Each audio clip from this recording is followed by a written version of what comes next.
안녕하세요. 이번 강의에서는 길이가 각각 다른 시퀀스 데이터를 하나의 배치로 묶는 두 가지 방법을 소개하고 이를 파이토치에서는 어떤 코드로 적용하면 될지에 대해서 다뤄보도록 하겠습니다.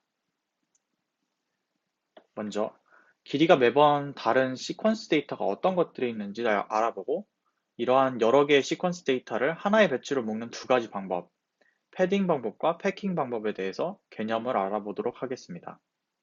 그 다음, 실제 파이토치에서 쓸 수 있는 관련된 라이브러리 함수들에 대해서 간략하게 소개드리도록 하겠습니다. 자, 그럼 시퀀스 데이터들이 어떤 것들이 있는지 좀 더 알아보도록 하겠습니다.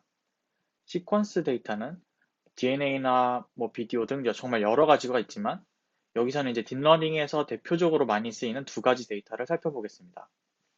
무엇보다 가장 대표적으로 자연어 처리 NLP에서 많이 쓰이는 텍스트 데이터가 있습니다.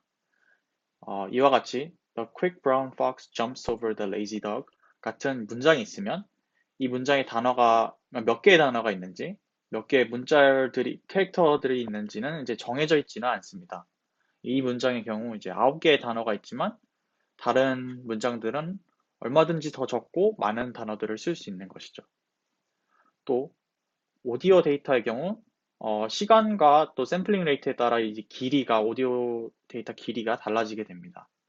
이와 같이 시퀀스 데이터들은 길이가 미정인 데이터들이 많습니다. 반대로 시퀀스 데이터가 아닌 이미지의 경우는 28 곱하기 28이라든지 가로 256, 세로 256, 그리고 RGB 채널 3개 곱하기 3 같은 픽스드 사이즈인 텐서를 갖게 됩니다. 자, 그럼 이러한 시퀀스 데이터 예제를 하나를 보도록 하겠습니다. 여기서는 캐릭터 단위로 구성된 5개의 텍스트 시퀀스 데이터를 보실 수 있습니다. 이런 사이즈가 다른 5개의 시퀀스 데이터를 어떻게 하면 하나의 배치로 만들 수 있을까요? 보통 이런 데이터를 처리할 때 가장 많이 쓰이는 방법은 패딩 방법인데요.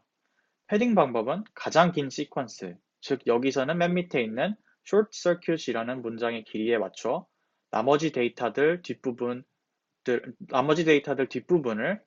패드라는 토큰을 써서 채워넣는 방식입니다. 이렇게 되면 데이터가 깔끔하게 배치 사이즈 곱하기 가장 긴 시퀀스의 길이가 되어서 하나의 텐서로 표현되기 때문에 컴퓨터에서 처리하기 아주 간편해지는 장점이 있습니다. 하지만 뒷부분을 패딩으로 채워넣기 때문에 계산하지 않아도 될 뒷부분을 계산한다는 단점도 있습니다. 두 번째 방법은 패킹 방법입니다. 여기서는 패드 토큰을 쓰지 않고 시퀀스 길이에 대한 정보를 저장하고 있는 방식으로 진행됩니다. 하지만 이 방법이 파이토치에서 제대로 동작하기 위해서는 이 배치 데이터는 길이 내림 차순으로 정렬이 되어야 합니다. 이렇게 길이 내림 차순으로 데이터를 정렬시켜야 파이토치에서 동작할 수 있습니다. 이렇게 시퀀스에 대한 정보, 그리고 실제 데이터 텐서를 같이 가지고 있는 자료 구조를 파이토치에서는 팩 시퀀스라고 합니다. 이를 사용하면 패딩 방법에 비해 좀 더 효율적으로 계산할 수 있고 패드 토큰을 쓰지 않아도 된다는 장점이 있지만 내림차순으로 정렬을 해주어야 한다는 점이나 구현 시 패딩에 비해 조금 더 복잡하다는 단점이 있습니다. 이렇게 패딩과 패킹에 대해서 알아보았는데요. 그럼 이게 파이토치에서는 어떤 함수들을 써서 활용되는지 알아보도록 합시다. 파이토치 라이브러리 함수 이름들이 좀 비슷비슷해서 조금 헷갈리실 수 있겠지만 앞에서 배운 패킹과 패딩에 대해서만 조금 조심스럽게 구분하시면 쉽게 이해하실 수 있습니다. 위 그림은 패딩과 패킹에 대한 4가지 파이토치 라이브러리 함수들에 대한 관계도인데요.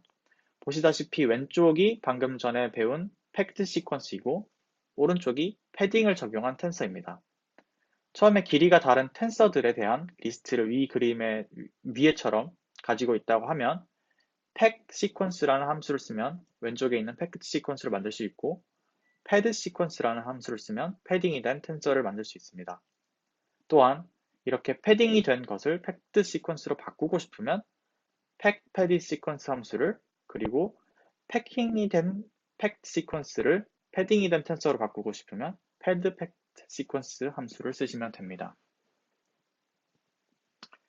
이번 시간에는 길이가 다른 시퀀스 데이터를 하나의 배치로 묶는 두 가지 방법, 패딩 방법과 패킹 방법에 대해서 알아보았는데요.